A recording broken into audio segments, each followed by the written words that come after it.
Talagang pinagkakagastusan ng ABS-CBN Studios, Star Cinema at GMA Features ang upcoming movie ni Catherine Bernardo at Alden Richards, ang Hello Love Again. Maliban nga na sa Canada ito kinukuhanan at may mga eksena ring kinunan sa Hong Kong, may Hollywood actor pa silang sinama sa cast. Ang South Korean-American actor-model na si Kevin Crader ang makakasama ni Alden at Catherine sa sequel ng Hello Love Goodbye.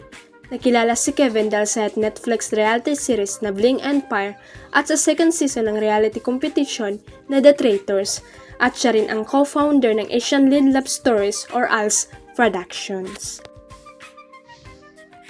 Spotted siyang kasama ng ibang cast member ng Hello Love Again na namamasyal sa Canada habang walang shooting.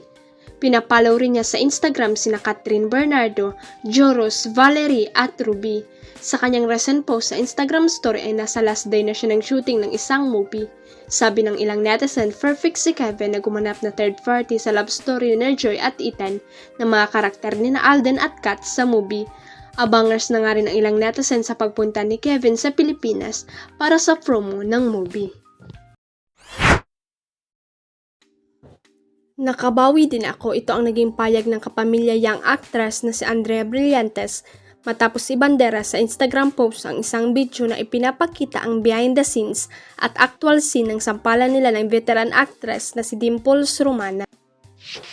Grabe, it's my first time ever sampal a veteran actress like Ate Dimples Romana. And wow, what an honor, proud niyang caption sa IG. Wika pa niya, before I was always the one getting slapped and kadin ng ginto. At ngayon nakabawi na din ako, charot lang ate, love you so much.